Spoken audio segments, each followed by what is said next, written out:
Hello there everybody. Now in this video I want to be as short and clear as possible, but we are going to look at the insert tab. Now the first thing I'm going to do is just control everything, then press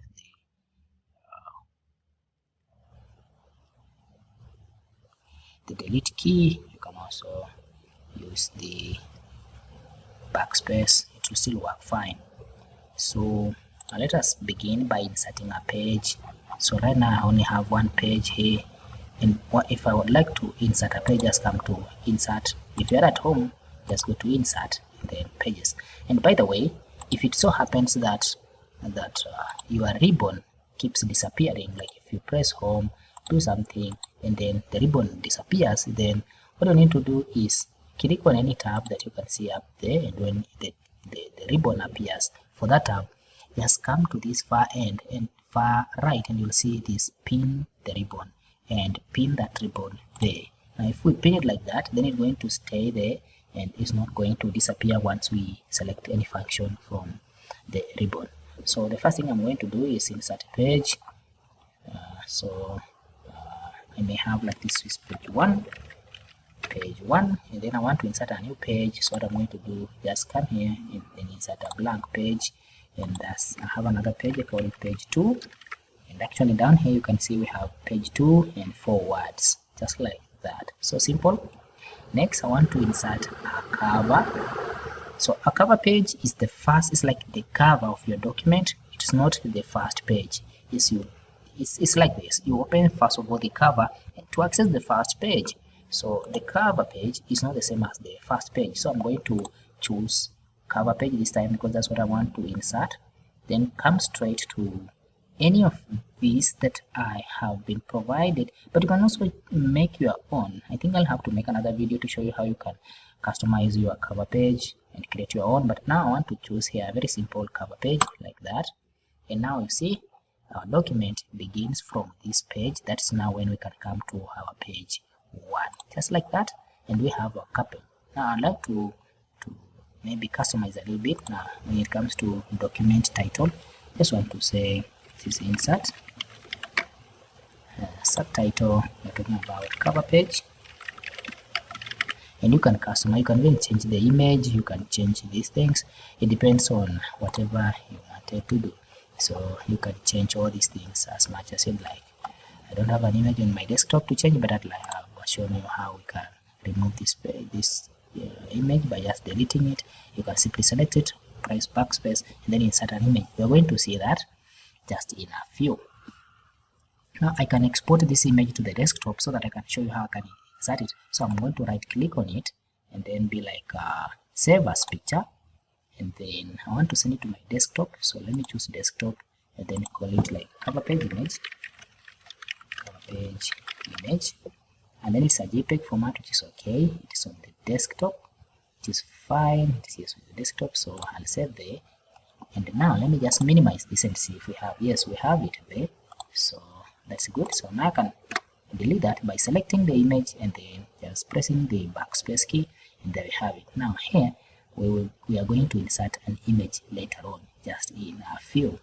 Now next I want to show you how we can insert a page break, and a page break is just something very simple. For example, you realize that maybe you've typed a lot, like let me just say you've typed a lot,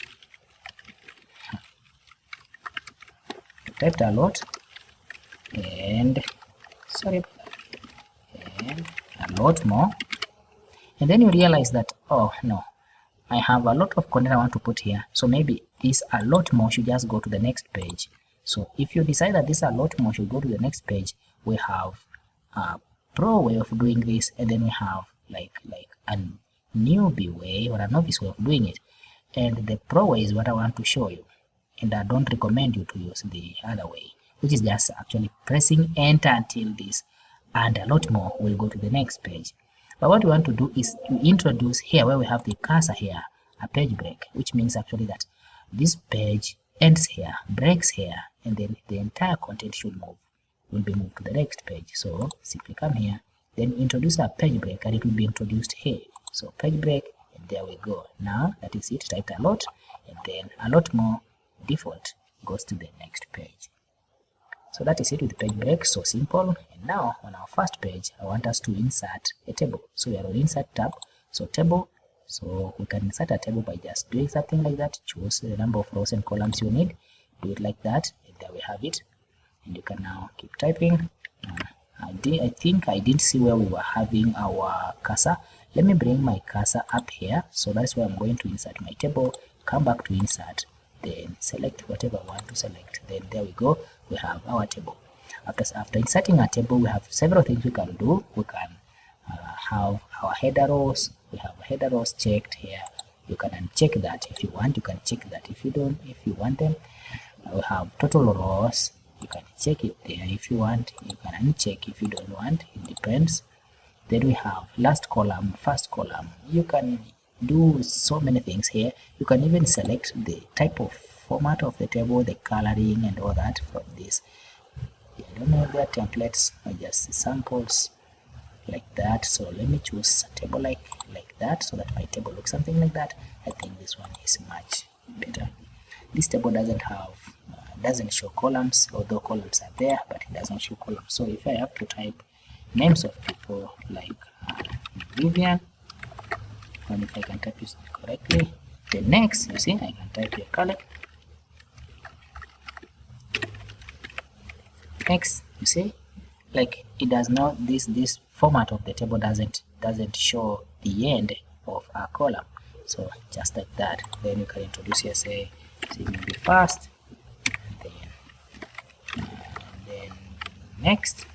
Let's simply call that next. I'm not going to worked on my spellings and maybe use the correct cases. And that is it. And there we go, we have our table. But that is not a better way of inserting tables. Sometimes you may find yourself inserting a table of so many columns and rows. For example, if you come to this table, you can realize you can only go to just a sample of rows, like about 7, 8, and then columns also almost the same, like that, 10 by 8. Now, if you want to insert a bigger table like this, then you can just come here down here to insert table, click on insert table, and then now on insert table you can change the number of columns. For example, we can say we need like 15 columns, and then we need like how many rows, like maybe 30 rows. Very big table, by the way. And then we have an option here to fix column width so that all columns are the same. And then you can also choose here the width in this inches or points of inch, or you can just let it be auto, so that's what it says for itself. And then we can also say auto fit to content. Now auto fit to content will ensure that initially every column is the minimum width possible, and then the moment you start typing, it will auto adjust according to the length of the content that is in there. And then auto fit to window, it will just fit that table to the window like that. Now I'll choose auto fit to content. It's going to look a little bit bad and maybe not good, not appealing to the eyes at first, but if I start typing, like say number, as you can see, it auto fits to the content, and then say date, and then say amount. As you can see, it adjusts itself. So I think this actually, I like using it this way because it does not allow it doesn't give me a lot of time trying to adjust these columns, because they just fit in basing on the content. On the table still, sometimes you may be expected to insert a more complex, or sometimes I can call it a rugged table. So if you are supposed to insert a rugged table, then come to table, then just draw table. Sometimes tables are so rugged, they are so irregular that you just need to draw like that, and then you just keep using this pen to draw a table. Maybe this one requires several columns like that, and then this last column requires a row.